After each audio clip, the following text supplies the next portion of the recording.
It starts with rent. Not greed, not ambition, not some cinematic origin story where you stare out a rain-soaked window and decide to become a criminal. It starts with $47 in your checking account, a landlord who stopped being polite 2 weeks ago, and a Reddit message from a username that looks like a keyboard fell down a staircase. You good with crypto? You stare at it for a while. You are, technically, good with crypto. You spent 8 months at a fintech startup learning the infrastructure before the startup learned it couldn't make payroll. You know how wallets work. You know how transfers work. You know enough to be dangerous, which until this moment has only made you unemployable at legitimate companies who wanted more than enough. You type back. Depends on the job. 3 minutes later, a number appears. Then instructions. Then a cut percentage. You do the math in under 10 seconds because that's the kind of brain you have. You tell yourself, you'll just do it once. You tell yourself this approximately 11 more times over the next 4 months. Level 1. The technician. The first job feels like a math problem. Money comes in. Money needs to go somewhere else. Your job is the distance between those 2 points. You are, in the most clinical possible sense, a logistics coordinator. You don't ask what the money is from. You tell yourself this is no different from any other financial service, just with less paperwork and more insomnia. The work itself is straightforward. Move funds through a sequence of steps that makes the origin harder to trace. You're good at it immediately, which is both validating and mildly horrifying in retrospect. Your cut arrives in your wallet within the hour. You pay rent, you buy groceries, you tip the delivery driver extra because the guilt has to go somewhere. You sleep fine. This surprises you more than anything else. Level 2. The regular. The second job is larger. And the third. By the fourth, you've stopped noticing the amounts the way you used to. Numbers that would have made your hands shake 2 months ago now just look like numbers. You develop a routine. Certain hours. Certain processes. Certain habits that keep you organized and keep the work clean. You tell yourself, a professional. Professionals are methodical. Professionals don't panic. Professionals definitely don't Google, is what I'm doing illegal at 2 a.m., which you do exactly once before deciding the answer is obvious and the question was a waste of time. Your income is now more than you ever made legitimately. You buy a better laptop. For work purposes, you buy blackout curtains. Also for work purposes, you develop an appreciation for encrypted messaging apps that you describe to no one because you have started describing very little to anyone. Your friends notice you seem distracted. You tell them it's freelance stress. They nod sympathetically. Freelance is universally understood to be a form of slow psychological deterioration, so this tracks. Level 3. The professional. Somewhere around month 3, you stop thinking of this as something you're doing temporarily and start thinking of it as something you're good at. This is the most dangerous thought you will ever have, and you have it on a Tuesday afternoon while eating cereal. The operation grows. The amounts grow.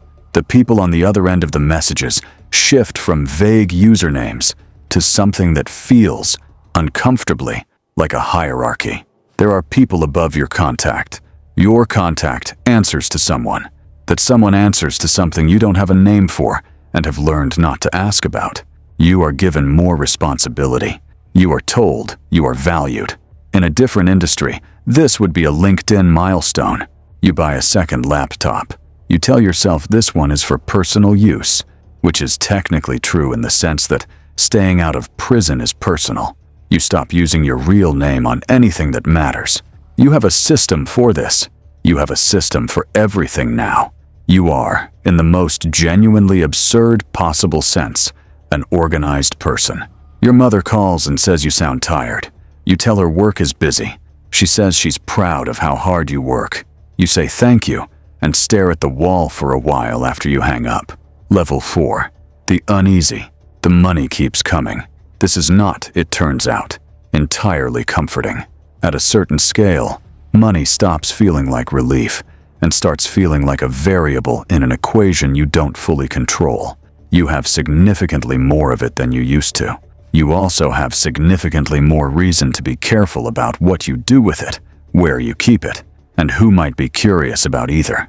You develop new hobbies, checking news alerts, refreshing updates from financial regulatory agencies, reading with great personal interest, stories about people who did things adjacent to what you do, and the legal outcomes they experienced. The legal outcomes are not a fun read. You start noticing things in your environment that you didn't used to notice. Cars parked in the same spot 2 days in a row. People sitting in cafes without ordering much. The fact that your laptop's camera light flickered once in a way you can't explain and have thought about every day since. You buy a camera cover, then a VPN, then a second VPN. You are not entirely sure 2 VPNs is how that works, but it feels like a responsible precaution.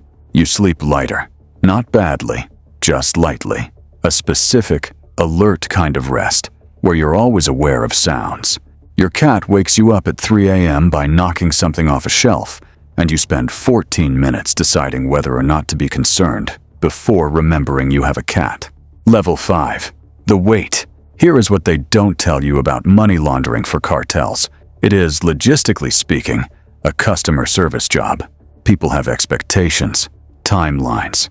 They message you with the energy of someone who has never once considered that urgency might be a two-way street. There are nights when the messages don't stop, and you sit in the blue light of 2 laptops thinking about how, in another life, you wanted to build apps, just normal apps, maybe a budgeting tool, something with a clean interface and a reasonable terms of service. The irony of a money launderer thinking wistfully about budgeting apps is not lost on you. The moral weight arrives gradually, which is somehow worse than if it had arrived all at once. It accumulates in small moments. A headline about a cartel seizure that you read with new eyes. A number in your wallet that you suddenly, briefly, cannot stop thinking about the origin of. A message from your contact that uses a word, just one word, that makes the abstraction a little less abstract. You close the laptop and go for a walk. You come back and open it again. This is the cycle. Walk, come back, open, walk, come back, open. You become very fit. Level 6. The exit that isn't. You decide to stop. This is a decision you make sincerely, with full intention, on a Thursday.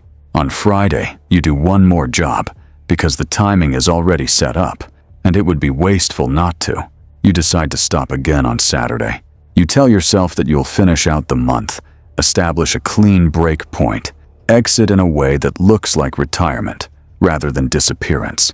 You've read enough to know that sudden disappearances from this kind of arrangement attract the wrong kind of attention, which means your exit strategy requires planning, which means you need to stay in long enough to plan your exit, which is logically coherent and also completely insane. The money continues accumulating.